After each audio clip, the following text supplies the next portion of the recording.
DaBaby is back, and he says he never ever meant to offend anybody. Over the weekend, the rapper appeared at Hot 97's Summer Jam in New Jersey, hitting the stage for the first time since stirring up controversy for homophobic remarks at Rolling Loud Miami last month. If you think of DaBaby, you probably remember the guy who was everywhere just a few years ago. Viral hits, Billboard domination, features with the biggest artists, and a stage presence that felt unstoppable. He was hip-hop's rising superstar. Cocky, energetic, controversial, but undeniably magnetic. But fast forward to now, DaBaby has become one of the internet's most hated rappers. His music is flopping, his concerts are empty, and the same attitude that once made him a star has completely destroyed him. This is the story of how DaBaby destroyed his own career. Born Jonathan Kirk, DaBaby started out grinding through mixtapes and underground shows. He stood out with his fast flows, cocky lyrics, and a personality that demanded attention. By 2019, he had his breakout moment. His debut album Baby on Baby put him on the map with the smash hit Suge. Suddenly, everyone knew who DaBaby was. His follow-up album Kirk went straight to #1, fueled by Bop and Intro. He wasn't just another rapper, he was the hottest thing in the game. In 2020, his single Rockstar with Roddy Ricch dominated charts, becoming the anthem of lockdown and earning multiple Grammy nominations. Festivals, endorsement deals, millions of followers. DaBaby was on top of the world. But the same wild energy that made him famous was about to turn on him. Even before he blew up, DaBaby had a reputation for violence. Back in 2018, he was involved in a fatal shooting at a Walmart in North Carolina.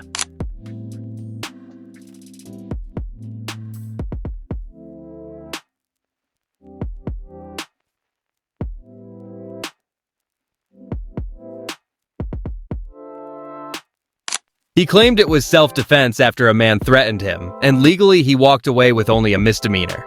But this was the first sign of the dangerous image that followed him, someone who always seemed to find himself in chaos.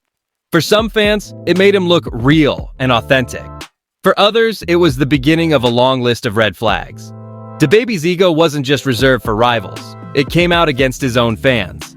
At one concert, he slapped a woman in the crowd who put her phone flashlight in his face. The video went viral, showing him lose his temper in front of everyone. Instead of taking full accountability, he released a half-hearted apology, saying he couldn't see because of the light.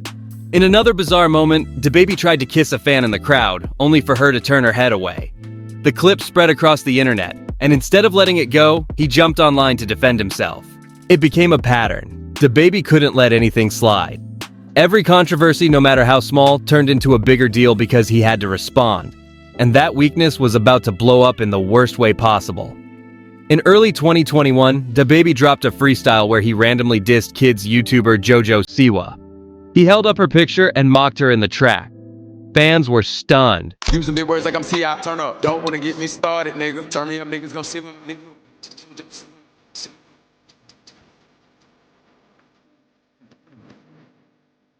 JoJo Siwa wasn't a rapper, wasn't in his lane, wasn't beefing with him.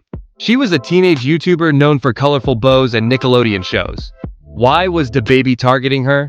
Twitter exploded with memes and confusion.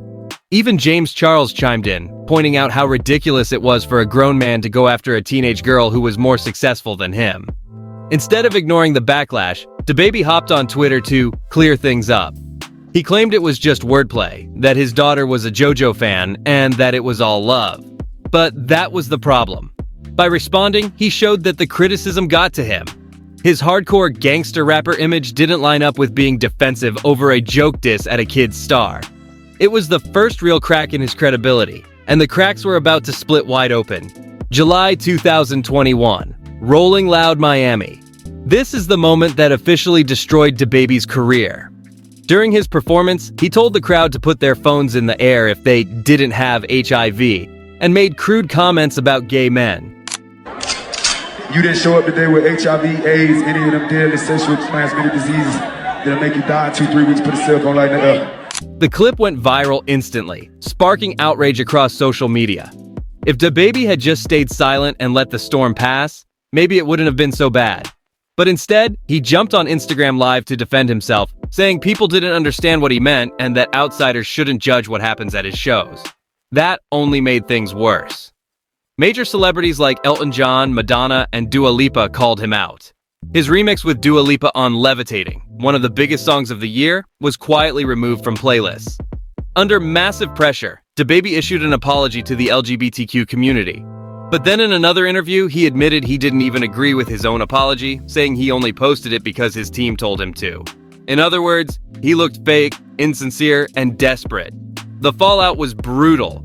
Fashion brands like Boohoo dropped him. Lollapalooza cut him from their lineup just hours before he was supposed to perform. Other festivals followed suit. Governor's Ball, Parklife, Day in Vegas. Even Burger King scrapped a planned DaBaby meal that already had commercial shots.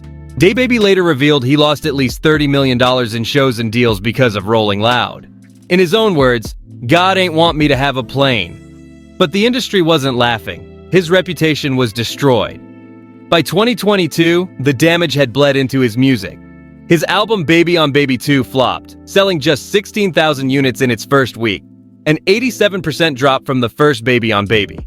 One of his concerts in New Orleans had to be canceled after selling only 500 tickets in a 14,000-seat arena.